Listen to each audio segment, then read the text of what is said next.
Hello, crafty friends. My name is Jessica, and welcome back to my channel. Today we have number 16 in the Positively Saturated Color Blend series. These are Simon Says Stamp ink, and we're going to be using the Heather, Violet, and Iris trio.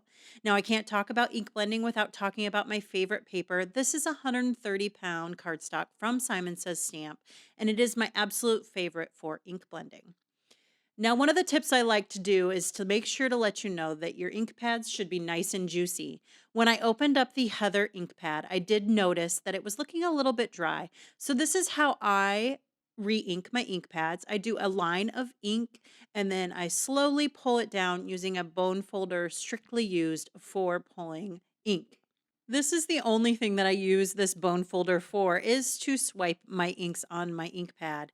I retired it after purchasing a Teflon bone folder to move forward with any kind of paper folding. So we're going to go ahead and get started. I like to get started with the lightest color in the trio. So I'm going in with Heather.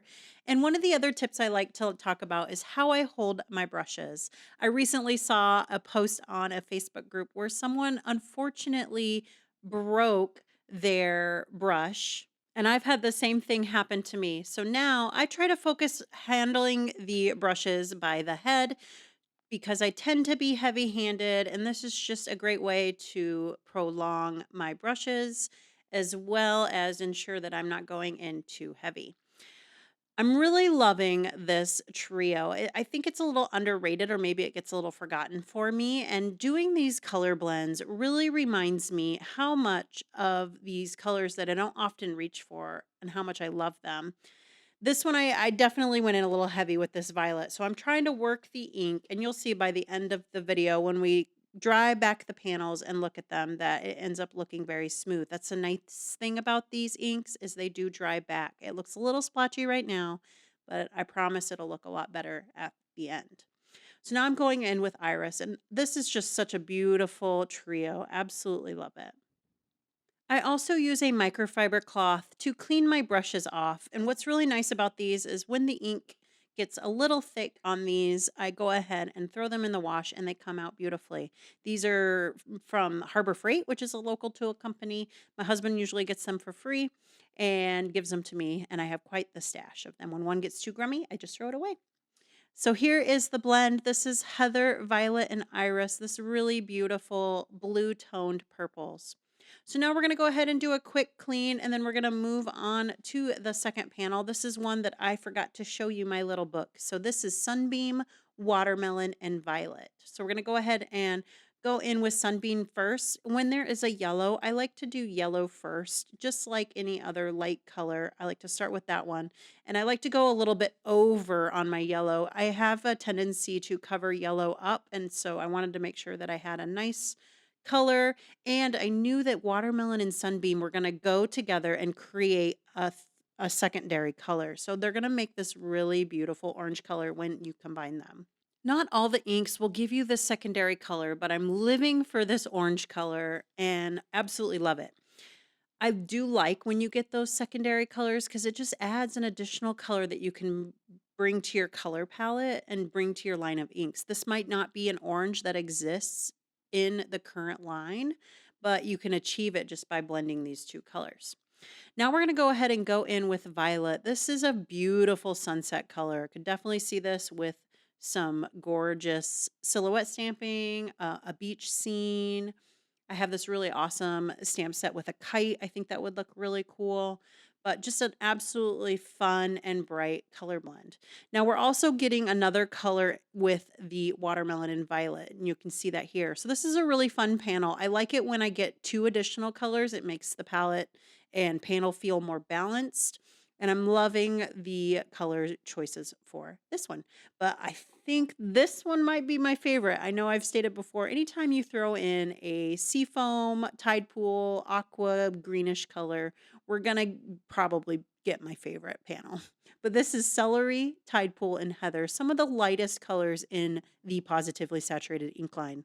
So we're getting started with celery. I really love this yellow green color. And what is really nice about the lighter colors in these ink lines is that they're very forgiving. So I do have a tendency to be heavy-handed. I know I preach to make sure that you go in light, but these lighter colors are very forgiving. You can go in really heavy with them and still they don't oversaturate. They're just gonna be a really bright color, more vibrant, but you can go in very soft and just get a very kiss kind of color. It just really depends. So I'm going in really heavy with these. I want them to really pop, and I love the combination of celery and Tidepool. It is probably, man, I don't wanna say my favorite to date, but it is up there on the top of the list for ink colors blended together.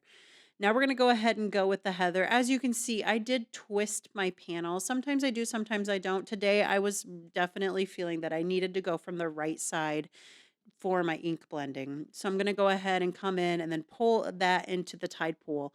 I wish I would have left a little bit more of that Tide Pool. That did get a little bit small. I clipped that color a little bit. But as you can see, it does give a very fun color in between celery and Tide Pool. So maybe in the future, I think I'll go in with Tidepool first and right into the center and then pull the color out that way to ensure that I keep that color a little bit thicker. It's a little bit heavy on the celery side.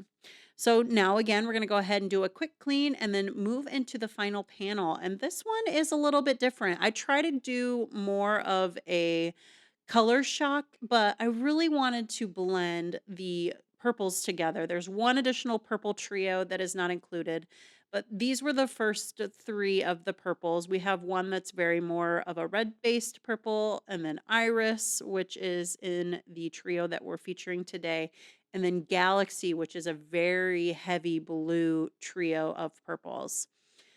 And I really love the way this panel turned out. This is one that would be great for a space theme. You could flick it with water or some kind of dazzled liquid, pearlescent powder. And what's really great about these inks is they are water reactive. So wherever you splash it with water or pearlescence, it's going to bleach the color underneath. And it'll get even lighter, especially if you place a paper towel on top and pick those water droplets up. So it gives a really fun technique, as well as if you have an ink panel that maybe you got a little bit of grease on or your hands were dirty or something where there's some imperfections. Using a water reactive technique by flicking the water onto the panel is a great way to hide those little imperfections. With this being a very heavily inked panel, heavily inked, there's a little bit more of imperfections that I'm noticing. Maybe not everybody would notice, but I notice them probably a little bit more in person. Now, it does look like here that Galaxy and Iris are very similar, but when we dry this back, you'll see it a little bit better where Galaxy is definitely more blue and more darker than Iris, but there's not a lot of variation here on camera. It's definitely more in person. So now we're going to do a quick clean and then I'm going to go ahead and dry these panels off camera. I do like to let them dry back more naturally, but for the sake of video time, of course, we have to speed things up. So this is the original trio. This is Heather, Violet, and Iris. Very, very beautiful. As you can see, those inks dried back quite a bit and evened out and kind of also just kind of became a little bit more subtle. Up next, we have Violet, Watermelon, and Sunbeam. Really fun sunset colors. Florals would look great with everything. And now, probably my favorite. This is Heather, Tidepool, and Celery. Gorgeous, gorgeous blend. Oh, I can't wait to make a card out of this panel.